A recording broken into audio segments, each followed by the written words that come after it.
I've told this story only a handful of times in my life, and every single time, it brings back that same crawling, skin-tightening fear I felt as a kid. Back then, I didn't have a word for what happened. Adults called it imagination, a nightmare, a misunderstanding. But looking back now, especially after what I learned decades later, I know for a fact that I survived something far darker than childish fantasy.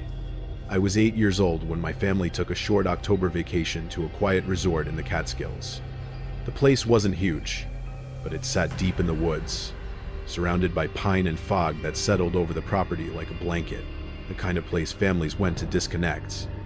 There wasn't much to do for a kid my age besides wander around, but that was exactly the kind of child I was: quiet, shy, comfortable, being invisible. The resort had a basement arcade called the Fun Zone, a 90-second style game room filled with old cabinets, worn carpet, flickering neon signs, and the perpetual scent of warm plastic and stale pizza. My parents would hang around the bar upstairs while I took a plastic cup of tokens and disappeared into that basement for an hour at a time. It was a Tuesday night, close to 9 p.m. Not many people were around, maybe 3 kids total. 2 loud teenagers shouting and swearing at a House of the Dead machine, and 1 boy around my age wearing a red hoodie, silently playing pinball near the back wall. I took the furthest machine I could find, Street Fighter 2. The arcade was dimmer the deeper you walked, and this machine sat tucked between a broken air hockey table and an ancient vending machine. I played for about 20 minutes before the machine ate my token. No credit on screen, no clink of acceptance, nothing. Annoying then, but nothing compared to what came next. I looked toward the front of the arcade for an attendant, but the booth was empty. The teenagers had left. The kid in the red hoodie was gone too. Suddenly, the arcade felt wrong. Not empty, but hollow. Like the room had exhaled and never breathed back in. Still determined to rescue my token, because 8-year-olds value those things more than logic. I crouched and checked the coin slot. The machine wobbled when I leaned on it. It wasn't bolted down. I pushed again, and the cabinet scraped across the floor just enough to reveal something behind it. A door. A heavy wooden door, painted black, and it wasn't shut. It rested open just a few inches, like someone had slipped inside recently, or was about to slip out. Cold air blew through the crack. Not just cold sterile, the kind of cold that belongs in a basement freezer or a hospital storage room. Certainly not the warmth and static hum of an arcade. I should have run, but at that age, curiosity always seems more urgent than fear. So I squeezed into the gap between the cabinet and the vending machine, leaned forward, and peered into the crack. Darkness. Thick. Absolute darkness. I whispered a small, shaky hello, because I genuinely thought an employee might be in there. Instead, what answered me was the sound of metal scraping against concrete. Slow. Deliberate. Like something being dragged. Then a voice. Small. Broken. Terrified. Please. Just let me go. It was the voice of a child. Every instinct in my body screamed to run, but fear held me there, frozen. That's when the door opened wider, on its own, or rather by someone pushing it from the inside. I stumbled back, tripping over the air hockey table's collapsed leg. The door swung open all the way, and a man stepped out. I knew immediately he was not the teenage attendant who normally worked the booth. This guy was older, mid-40s, maybe broad-shouldered, wearing a stained blue resort polo shirt that clung damply to him. He had a shaved head, small, unsettling eyes, and a heavy flashlight in one hand. In the other, a bundle of zip ties. He scanned the arcade slowly. I ducked under the air hockey table before he could see me, squeezing into the shadows, covering my mouth with both hands.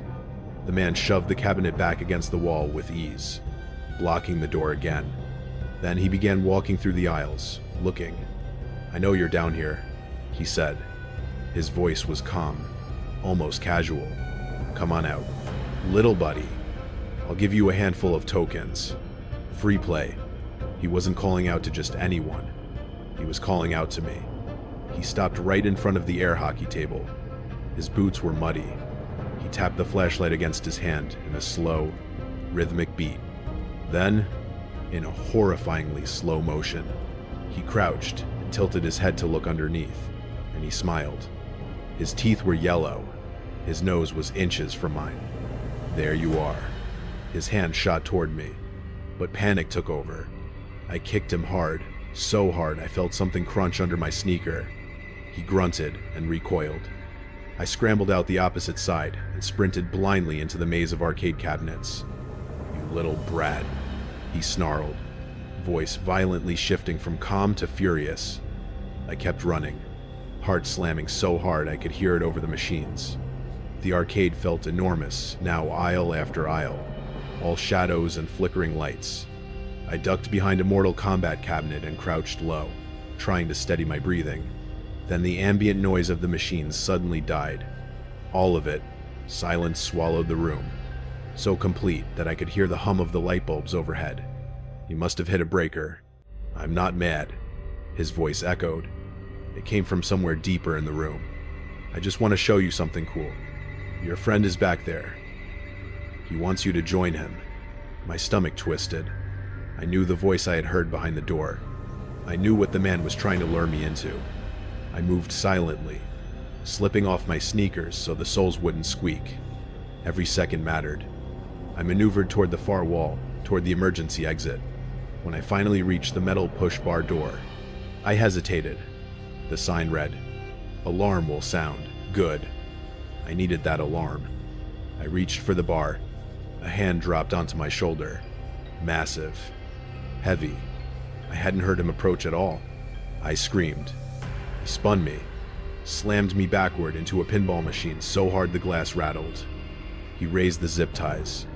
"Game over," he whispered. But I swung my sneakers, still clutched in my hand, right into his face. The rubber sole cracked against his eye socket.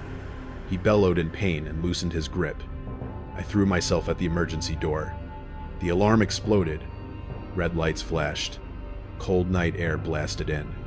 I ran barefoot across the gravel, screaming for my parents. And that moment is the last time I ever saw the arcade basement, when I burst into the lobby barefoot, shaking and screaming. Everything erupted into chaos. People spilled out of the bar, startled by the alarm. My parents ran toward me, confused, angry, terrified all at once. I could barely form words, sobbing so hard my chest hurt.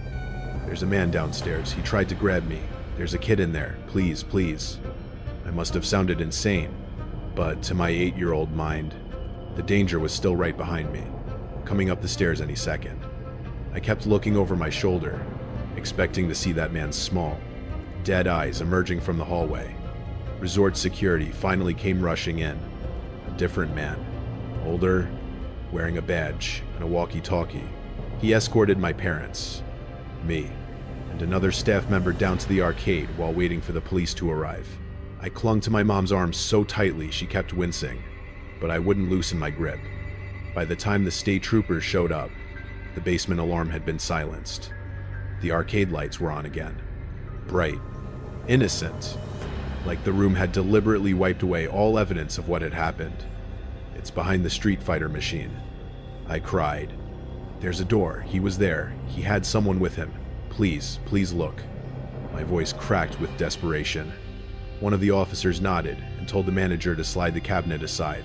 I watched, trembling violently, feeling sick with dread, because in my mind, the door would open again, revealing that pitch-black room and whatever horrors hid inside it. But that wasn't what happened. The machine moved, exposing a door, but not the one I remembered. This one was beige, plain, the same color as all the other utility doors in the resort. The officer opened it. Inside was nothing but a janitor's closet, a mop sink, shelves of cleaners, a fuse box. No secret room, no tunnel, no mattress on the floor, just a closet. My mother let out a sigh of relief.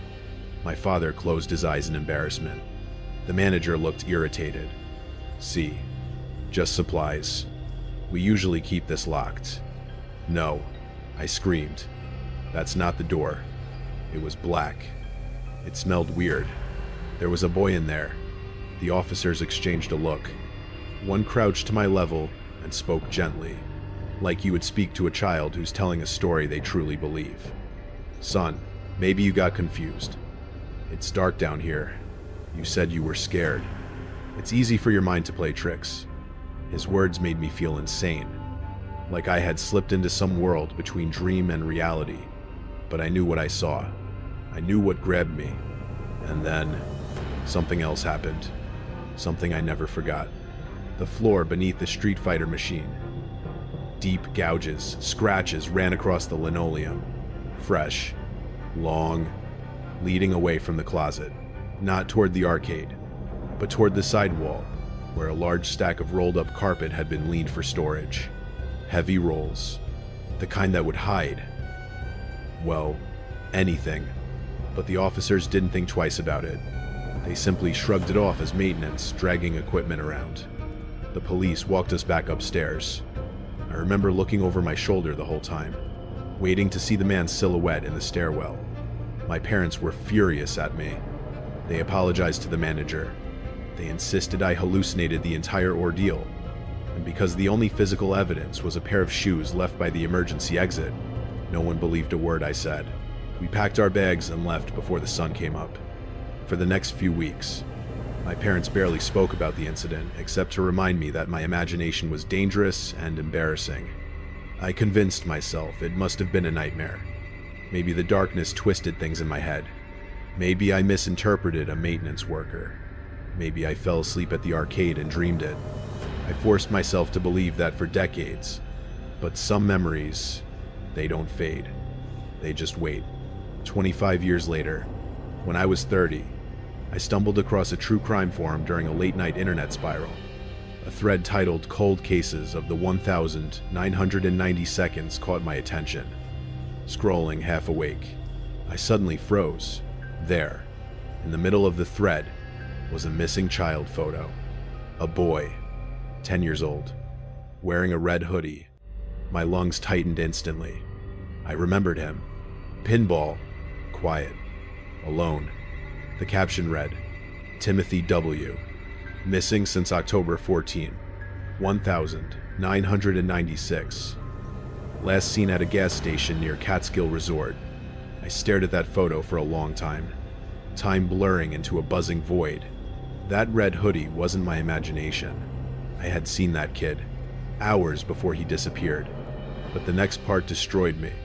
A user posted an update from 2021, just a couple of years earlier. The Catskill Resort was recently renovated. Construction crews found a sealed space behind the basement arcade walls, not listed on the blueprints. Inside were a mattress, a bucket, dozens of used zip ties, DNA testing pending. My vision tunneled. The room spun so fast I had to grab the desk. They found the room. The real room. The one behind the wall, not behind the janitor's closet. The black door I saw. It didn't lead to the closet. It led somewhere else entirely. A hidden chamber. A place not meant to exist. I scrolled further and found something even worse. Something that made my hands go cold. A sketch of a person of interest from other attempted abductions around that time. Shaved head. Small eyes. It was him. The man from the arcade. But the final realization, the one that haunts me more than anything, was something that came back to me in fragments. Something terrible I had forgotten until that moment. When I took the police downstairs, that man, he wasn't gone. He was hiding inside that wall, feet away from me, listening to my panicked cries while holding Timothy down, covering the boy's mouth, waiting for us to leave, waiting for the closet door to close, waiting for the arcade lights to turn off again, waiting for the last chance of rescue to walk back up those stairs, because the police thought I was lying. And that night, Timothy didn't get to walk back up the stairs with us. I did, and every day since then, I've wondered, did he hear me? Did he hear the cops tell me nothing was there? Did he scream behind those walls while we walked away? And did the man smile in the darkness, knowing he had fooled everyone but an 8-year-old kid?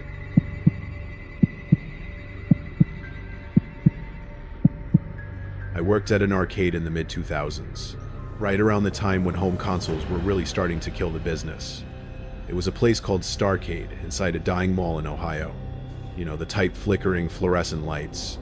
Half the storefronts boarded up, and a smell of floor wax and stale popcorn that never quite went away. I was 17, and for me, it was the dream job. I had the keys to the kingdom, free games, free soda, and I could play whatever I wanted after we locked the shutter at 9 p.m. Usually, it was just me and my shift manager, a guy named Derek. Derek was 22, a total skeptic about everything, the kind of guy who thought he was smarter than everyone else in the room. He was our tech guy, meaning he knew how to unjam a coin slot and restart a router. One Friday afternoon, a delivery truck pulled up to the loading dock. We weren't expecting anything. The manifest just said, "Distributor test unit, do not open until authorized." Naturally, Derek signed for it, and 10 minutes later, we were wheeling it onto the floor. It was a strange cabinet. It was completely black, no side art, no marquee, no branding, just a tall, ominous monolith of particle board and plastic.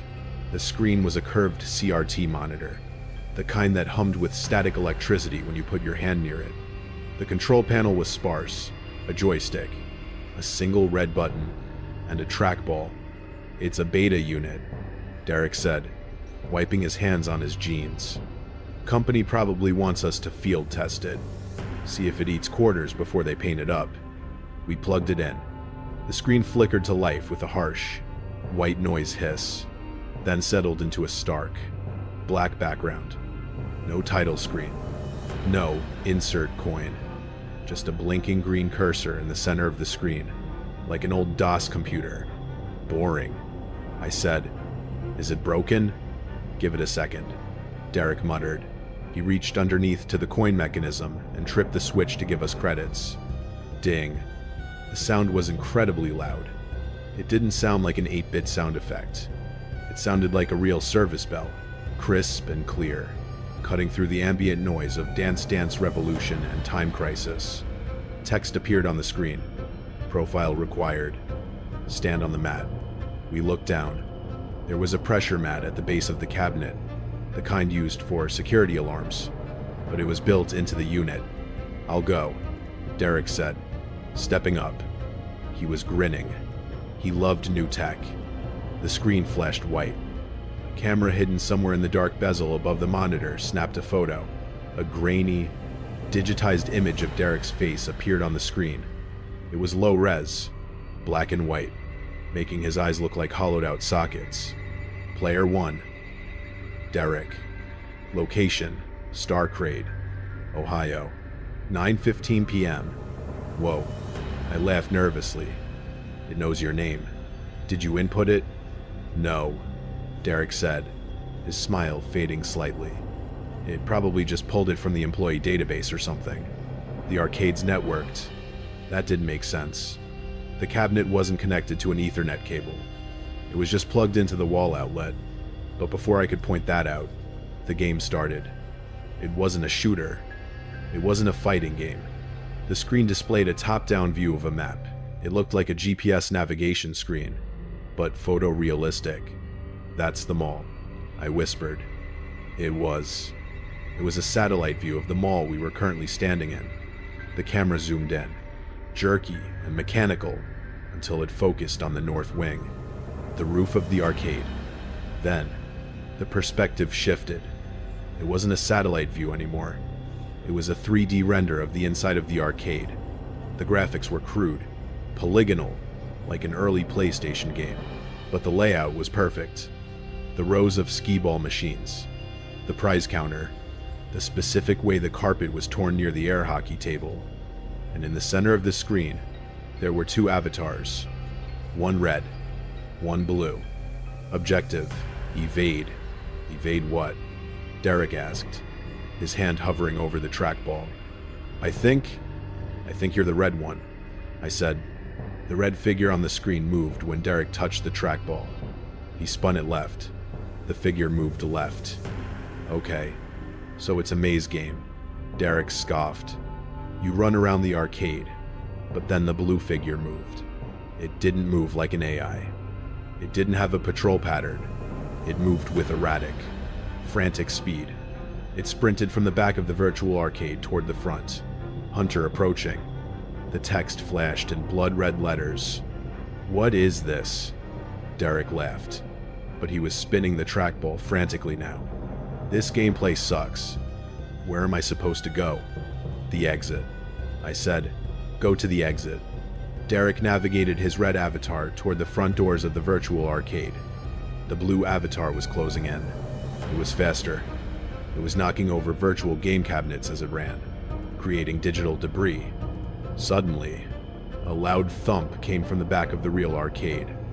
I jumped. What was that? Derek didn't look up from the screen. Probably the compressor on the soda machine. Relax. No. Derek. That came from the emergency exit. I looked toward the back of the dark room. The Starcade was shaped like an L. The emergency exit was around the corner, out of sight. On the screen, the blue avatar had just breached the back wall of the virtual arcade. "Derek," I said, my voice dropping an octave. "Look at the screen." The blue avatar wasn't chasing him anymore. It had stopped. It was standing exactly where the real emergency exit would be. And then, the game text changed. "Hunter is listening." The speakers on the cabinet crackled. It wasn't music. It was a live audio feed. Scuff, scuff, scuff. It was the sound of heavy footsteps on our arcade carpet, and it was coming from the speakers, but it was echoing from the back of the room at the same time. "Is there a microphone on this thing?" Derek asked. He wasn't smiling anymore. He stopped playing. "Derek, we stopped the game. Unplug it. It's just audio cues. Man, it's surround sound. It's trying to be immersive." "No," I said, backing away from the machine. "The footsteps are syncing up," as if to prove me wrong. Derek slammed his hand down on the trackball. "See, it's just cray." The sound didn't come from the speakers. We both froze. The sound came from the back corner of the arcade. It was the distinct, rusty groan of the fire door hinges. The door that was always alarmed. The door that led to the service corridor behind the mall. But the alarm didn't go off. On the screen, the blue avatar began to move again. Slowly, creeping forward. Hunter has entered the zone. I looked at Derek. His face was pale in the blue light of the CRT monitor.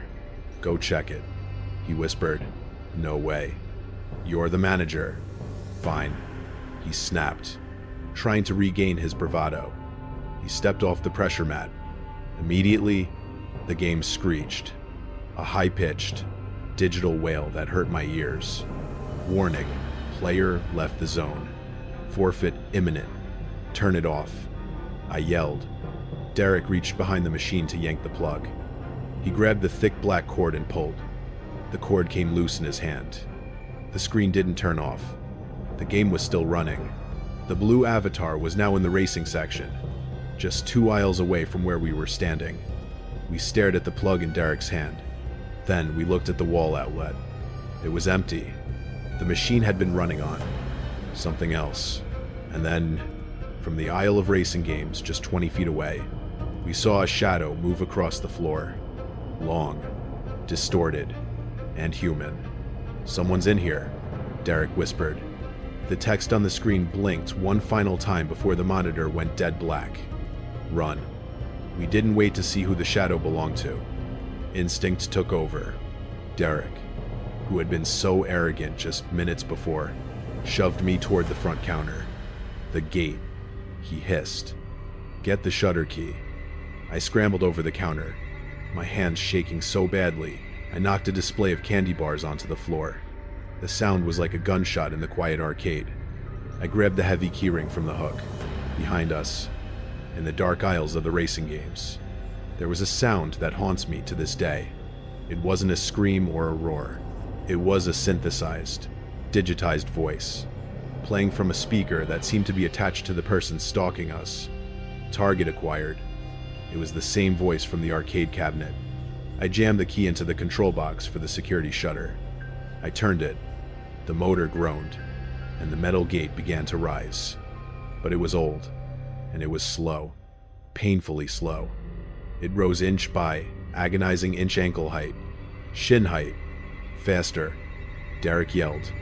He was backing away from the arcade floor, holding a heavy metal stool in front of him like a shield. I looked past him. Emerging from the shadows was a man. He was dressed in a blue utility jumpsuit, identical to the color of the avatar on the screen. He wore a mask, not a Halloween mask, but a smooth, white ballistic faceplate with no features, just a sleek, reflective surface. Strapped to his chest was a small tablet, glowing with the same map we had seen on the cabinet. He wasn't running. He was walking with a terrifying, rhythmic gait. In his right hand, he held a cattle prod. The electricity arcing between the prongs illuminated the dark arcade with flashes of blue lightning. Zap. Zap. Go. Derek screamed. The gate was only at waist height. I rolled under it, scraping my back on the jagged metal bottom. Derek threw the stool at the man. It clattered uselessly against a row of pinball machines and dove under the gate after me. We scrambled out into the main mall concourse. The mall was dimmed for the night, the only light coming from the skylights, reflecting the moon and the faint glow of emergency exit signs. Security office. Derek panted. It's by the food court. We sprinted. The sound of our sneakers squeaking on the polished terrazzo floor echoed through the empty atrium. I expected to hear the arcade gate crashing down, or the man yelling, but there was silence. We reached the center of the mall, where the glass elevator stood like a silent sentinel. We paused for a second to catch our breath. Do you think he's following? I whispered. Derek looked pale. Sweat was dripping from his nose. That machine. It wasn't a game. Man. It was a tracker. It was sending him our location. Suddenly, the mall's PA system crackled to life. It wasn't the usual smooth jazz or announcements. It was the 8-bit, chiptune music from the arcade cabinet. It blasted through the entire mall, distorted and deafeningly loud. It was a jaunty, happy tune, which made it infinitely worse. Then, the voice boomed from the ceiling speakers, surrounding us. Round 2. Fight. I looked up at the second-floor balcony overlooking the atrium. The man in blue was standing there. He hadn't come through the gate. He had used the service corridors. He was tracking us perfectly. He vaulted over the railing. It was a 20-foot drop. He landed in a crouch, silent and heavy, absorbing the impact like a machine. He stood up slowly, the cattle prod buzzing angrily in the silence between the music notes. We ran toward the food court. The security office was our only hope. The door was just past the Sparrow. I got there first. I pounded on the door.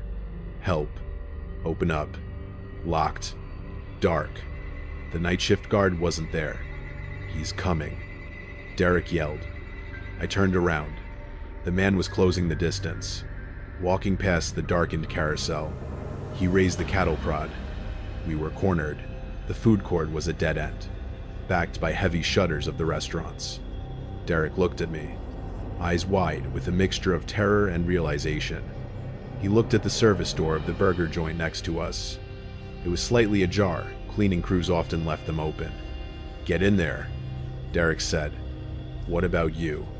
I'm the manager, he said, his voice trembling. I have to log out. I didn't understand what he meant. He grabbed a metal tray from a trash bin stack and ran toward the man. He was trying to buy me time.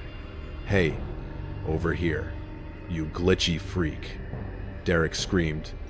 I slipped into the dark kitchen of the burger joint and hid behind the industrial fryers. I peered through the service window.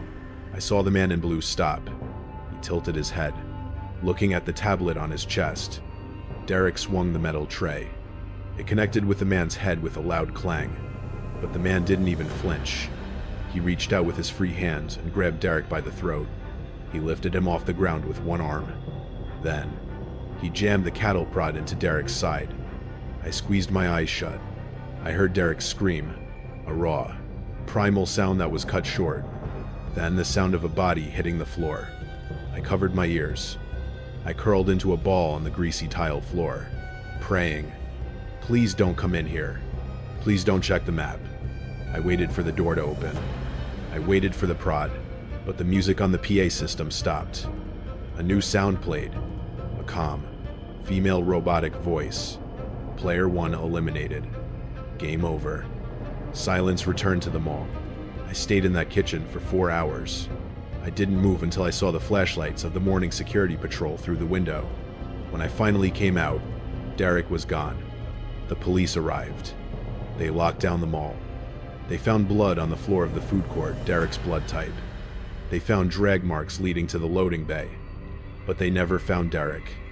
And the arcade cabinet. When the detectives went into the Starcade to investigate my wild story about a killer game, the black cabinet was there. But it wasn't plugged in. The back of the machine was open. It was gutted. No circuit boards. No monitor. No computer. Just an empty wooden shell. Inside the empty cabinet, taped to the wood, was a single Polaroid photo. It was a picture of me, hiding behind the fryer in the burger joint, taken from the perspective of someone standing right outside the service window.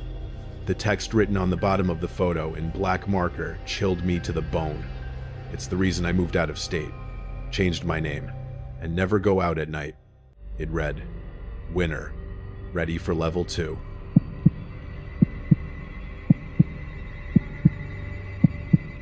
I used to work at a place called Galactic Zone, one of those massive laser tag arenas built inside old strip mall spaces, 2 floors of plywood mazes, mirrored corners, neon paint splattered over everything, and the constant smell of fog juice baking under black lights. I worked the graveyard shift, and back then I didn't think much about it. Kids played, parents complained, lights flickered. It was a pretty standard job. But there's a reason I haven't stepped inside a laser tag arena since 2008. And the reason starts on a slow, empty Thursday night. It was November, almost closing time. Just me and my coworker, Ben, in the entire building. Ben was the type of guy who couldn't take anything seriously, constantly hacking the scoreboards, breaking into vending machines, trying to mod the game settings like it was some kind of competitive sport. That night, the mall was dead. We were supposed to close at 10 p.m., clean up, count the drawer, and leave. Easy shift. But as we were finishing up, Ben stuck his head out of the equipment room, holding a laser vest. "Come on," he said. "One match. Winner buys dinner." I told him no. We were both tired, and I wanted to go home. But he kept pushing, and eventually I gave in. Fine. 1 round. 10 minutes. We geared up in the vesting room. I picked red team. Ben picked blue. He typed something into the master computer and grinned. I set it to insta-kill. No reload time. No music. Pure stealth. I rolled my eyes but didn't argue. The countdown started. When I stepped through the airlock door into the arena, everything changed. That thick fog, the UV glow, the maze-like ramp sit all felt different without the usual loud music. Too quiet. Too open. I ran up the ramp to the 2nd floor and found a good vantage point overlooking the central area. The game began. At first, it was fun. I heard footsteps on the ramp to my left, exactly how Ben always played. I fired. Missed. A second later, my vest vibrated and shut off. Down. The robotic voice said, I hadn't even seen his laser. "Nice trick." I shouted. "Where are you hiding?" No answer. When my vest reactivated, I moved deeper into Sector 4, a tight, confusing area lined with mirrors that distorted everything. I saw a flash of blue lights at the far end and fired. Direct hit, my gun announced. But Ben didn't react. No annoyed yell. No footsteps. Nothing. I walked forward cautiously. That's when my vest display showed something that made my stomach drop. Tagged by Player 13. That made no sense. The arena only had 2 players activated. Ben was Player 2. I was Player 1. I clicked my radio. Ben. Who the hell is Player 13? Ben laughed over the static. Dude, that vest is broken. It's in the repair bin. It doesn't even have a battery. I'm telling you, someone shot me. His voice lost its joking tone. Okay, hold on. I'm checking the lobby computer. I stopped moving. The entire arena felt like it was holding its breath. No footsteps. No buzzing neon. Just the hum of the fog machine somewhere deeper inside the maze. Then my vest went dead again. No laser hit. No sound. Just instant shutdown. Something was wrong. Very wrong. I turned around and froze. At the entrance of the corridor, standing perfectly still in the fog, was a figure wearing a vest with yellow lights. We didn't have yellow team colors. Yellow meant diagnostic mode. Game master mode. The vest number was visible in the black light, 13. The figure wasn't holding a phaser, and they weren't standing like a player. Their posture was stiff, wrong. The vest straps stretched tightly over a heavy black coat, and their face was covered by a ski mask. They just stared at me. I raised my gun out of pure instinct. Ben, I whispered into the radio. Someone is in here. The figure stepped forward, once silent, deliberate. Call the police, I said. The figure stopped, raised one arm, and pointed directly at me. From inside the arena, a mechanical clicking sound echoed. Slow, steady. Then the distorted, glitched version of the laser tag announcer voice came out of my vest speaker. Game over. And every light in the arena shut off. Everything. Black lights, neon strips, fog beams. The entire place dropped into absolute darkness. There's a kind of darkness inside a laser tag warehouse that you can't understand unless you've been there. The black paint absorbs everything. No ambient light. No reflections. Just void. I pressed myself into a corner, holding my breath. Then, 20 feet away, the yellow lights of Vest 13 flickered back on. They floated there like a pair of glowing bones in the dark. The figure didn't move, didn't speak. Then a voice raspy and unmistakably human came from the darkness behind those lights. Come out, OP. He knew my name. I didn't answer. I crawled away blindly, sliding my hand across the floor until I found the small maintenance hatch in the corner of the engine room.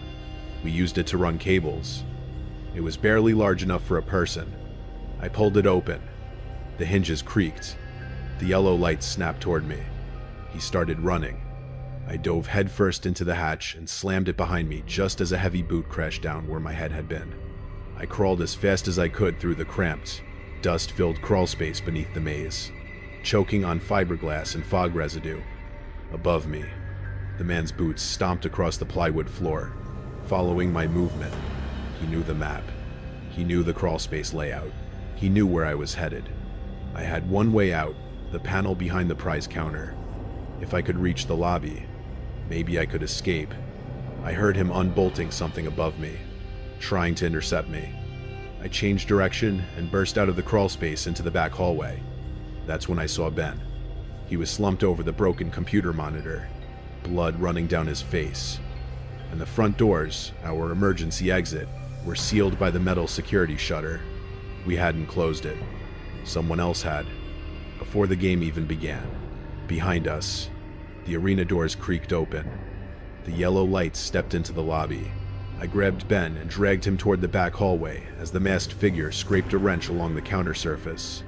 The metal on metal sound long and deliberate. He called out, mockingly. You didn't check the high scores. I didn't understand what he meant, but we ran, hard. We made it to the break room and barricaded the door. The intruder slammed into it, the wood cracking around the hinges. I grabbed a fire extinguisher and braced myself. He reached through the splintered hole to undo the lock, and that's when I swung.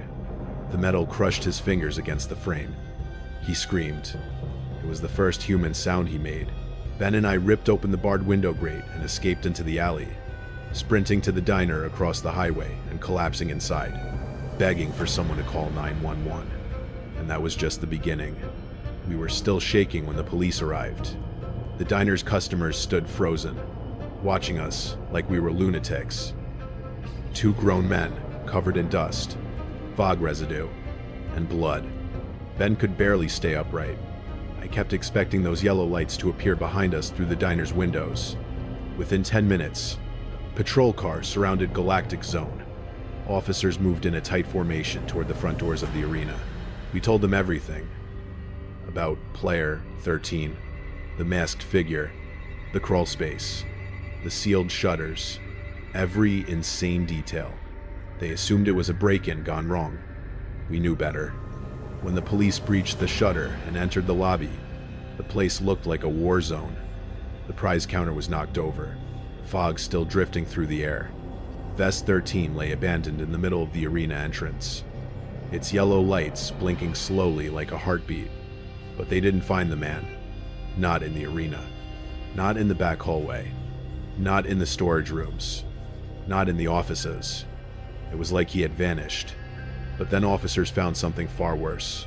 Above the women's bathroom was a ceiling access panel, one nobody ever used. Officers opened it and discovered a hidden space. A cramped, dusty crawl area where someone had been living. Inside, they found an old sleeping bag, empty snack wrappers stolen from our stock, a laptop wired directly into the security system, and a spiral notebook filled with handwritten logs. The first officer who read it called for backup. The second officer turned pale. They handed the notebook to us. Inside were notes dating weeks back, detailed observations. He had been watching us. He knew our schedules. When we showed up, when we left, which nights we were alone, what doors we forgot to lock, what habits we had, what times we cleaned the arena, when we took smoke breaks, when Ben stole quarters from the machine. When I checked the high scores, he had memorized everything, and each entry grew more disturbing. October 29th, OP closed late. He forgot the side door again. November 3rd, Ben clocked out early. Number 1, only OP tonight. November 7th, they didn't hear me in the rafters. They never hear me. November 10th, they are getting comfortable. It's time to play. The final entry. Tonight, it suddenly made sense.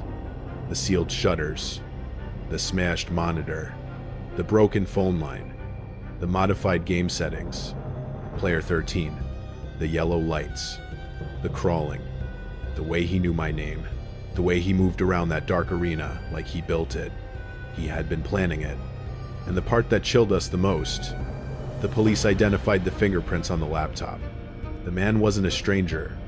He was Marcus, the former general manager of the Galactic Zone, fired 3 years earlier for violent outbursts and threatening behavior. He'd vanished after that. No address, no forwarding information. Nobody realized he never truly left the building. He'd been hiding in the ceiling, waiting, watching. For us, when the police were done extracting evidence, they sent officers to sweep the entire strip mall. They checked dumpsters, loading docks, rooftops, air vents, every possible hiding spot. Nothing. Marcus was gone. The owner shut the place down for a week, then another. Finally, Galactic Zone closed permanently. The whole building was condemned. No one wanted to take the risk of reopening a place where a former employee lived in the ceiling and hunted staff like animals. Ben quit immediately. I did too. But the story didn't end there.